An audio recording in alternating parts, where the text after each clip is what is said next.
लोकसभा चुनाव 2024 में बीजेपी को हराने के मकसद से बने विपक्षी दलों के इंडिया अलायंस के नेताओं की चौथी बैठक संपन्न हुई। इस मीटिंग में इंडिया अलायंस की तरफ से प्रधानमंत्री चेहरे के लिए कांग्रेस के मौजूदा अध्यक्ष मल्लिकार्जुन खड़गे का नाम रखा गया है। सूत्रों के मुताबिक टीएमसी प्रमुख और पश्चिम बंगाल के सीएम ममता बनर्जी ने पीएम चेहरे के लिए खड़गे के नाम का प्रस्ताव रखा। आम आदमी पार्टी के संयोजक और दिल्ली के सीएम अरविंद केजरीवाल ने ममता के प्रस्ताव का समर्थन किया।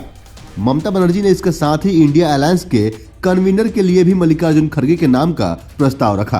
हालांकि मल्लिकार्जुन खड़गे ने विनम्रता पूर्वक अलायंस के चेहरे बनने से मना कर दिया है। उन्होंने कहा कि वह सिर्फ वंचितों के लिए काम करना चाहते हैं। खड़गे ने कहा कि पहले चुनाव जीत कर आएंगे, उसके बाद पीएम उम्मीदवार तय करेंगे।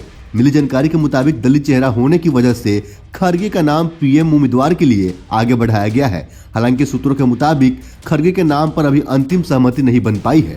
इसके साथ ही इंडिया अलायंस की मीटिंग में शीट शेयरिंग फॉर्मूले, अलायंस को कोऑर्डिनेटर, चुनावी एजेंडा और चुनावी मुद्दे समेत इलेक्शन मैनेजमेंट को लेकर चर्चा हुई। मिली जानकारी के मुताबिक सीट शेयरिंग को लेकर डिटेल चर्चा तो हुई, मगर उस मीटिंग में कुछ फाइनल नहीं हो पाया। सूत्रों के मुताबिक टीएमसी समेत इंडिया अलायंस के कई दलों ने सीट शेयरिंग के लिए 31 दिसंबर की डेडलाइन रखी गई है। सीट शेयरिंग को लेकर कांग्रेस के सीनियर नेता जयराम रमेश ने कहा कि हम मिलकर काम करेंगे। राज्यों में हमारे लोग हैं, वो इस पर मिलकर बात करेंगे। अगर राज्यों में बात नहीं बनेगी तो इंडिया गठबंधन में हम बात करेंगे। सभी राज्यों में मुद्दा सुलझाया जाएगा।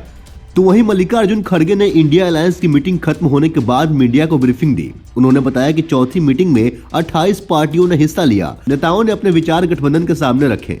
लोगों के हित में सब मिलकर किस ढंग से अपने काम को करना है, ये जो भी शुरू से मुद्दे उठाना है, इस पर चर्चा हुई।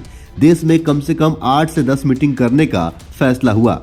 उन्होंने कहा कि बीजेपी सरकार में देश की संसद में सांसदों को निलंबित किया जा रहा है। यह अलोकतांत्रिक है। इसके लिए सबको मिलकर लड़ना होगा, जिसके लिए हम तैयार हैं। 22 दिसंबर को देश भर में विरोध प्रदर्शन किया जाएगा। हालांकि खड़गे ने पीएम उम्मीदवार को लेकर उनके नाम के प्रस्ताव पर कोई बयान नहीं दिया है। इंडिया गठबंधन की बैठक में सांसदों के निलंबन का मुद्दा भी उठाया गया। यह सुझाव दिया गया है कि विपक्ष इस मुद्दे पर एकजुट होकर लड़ेगा।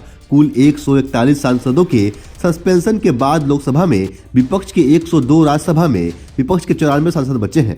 दिल्ली के अशोका होटल में इस मीटिंग में कांग्रेस नेता सोनिया गांधी, राहुल गांधी और पार्टी अध्यक्ष मल्लिकार्जुन खड़गे शामिल हुए। इस बैठक में सपा नेता अखिलेश यादव, दिल्ली के सीएम अरविंद केजरीवाल, बिहार के मुख्यमंत्री नीतीश, फारूक अब्दुल्ला, अमर अब्दुल्ला, महबूबा मुफ्ती और आरएलडी से जयंत चौधरी भी मौजूद रहे। इंडिया अलायंस की बैठक के बाद सपा प्रमुख अखिलेश यादव ने कहा, सभी पार्टियां मैदान में उतरने को तैयार हैं। जल्द ही टिकट बंटवारे की प्रक्रिया शुरू होगी। मैंने पहले दिन ही कहा है कि इंडिया अलायंस की रणनीति पीडीए होगी, हम उन्हें हराएंगे। हालांकि पीएम फेस के सवाल पर यूपी के पूर्व मुख्यमंत्री अखिलेश यादव ने चुप्पी साध ली। इंडिया अलायंस की बैठक के बाद आरजेडी सांसद मनोज झा ने कहा कि चर्चा स्पष्ट रूप से हुई है। सीट शेयरिंग, जनसंपर्क कार्यक्रम, यह सब 20 दिनों के भीतर शुरू हो जाएगा।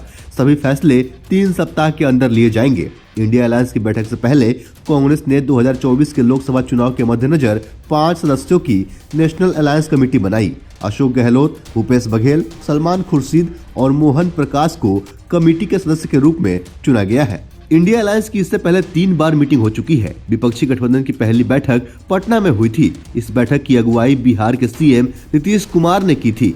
इसमें विपक्ष के 15 दल शामिल हुए थे।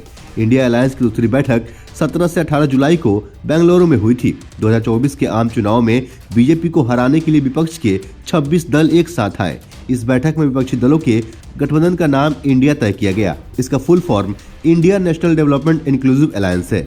ये नाम ममता बनर्जी ने सुझाया था। राहुल गांधी ने इसका समर्थन किया। हालांकि नीतीश कुमार ने अलायंस के नाम पर आपत्ति जताई थी। विपक्षी गठबंधन की तीसरी बैठक मुंबई में 31 अगस्त 1 सितंबर को हुई। इस मीटिंग में अलायंस ने 5 कमेटियों, campaign committee, coordination committee, strategy committee, media, social media और रिसर्च कमेटी का ऐलान किया था। इस बैठक में 28 विपक्षी दल शामिल हुए थे। बाकी देखना ये होगा कि क्या प्रधानमंत्री के चेहरे के लिए खड़गे के नाम के प्रस्ताव का समर्थन नीतीश कुमार करते हैं या फिर नहीं। फिलहाल के लिए इतना ही। ऐसे ही अन्य खबरों को देखने के लिए बने रहे सहारा समय के साथ। अगर आप हमें फेसबुक पर देख रहे हैं, पेज को लाइक करें, फॉलो करें। अगर आप हमें यूट्यूब पर देख रहे हैं, चैनल को सब्सक्राइब करें। बहुत बहुत धन्यवाद।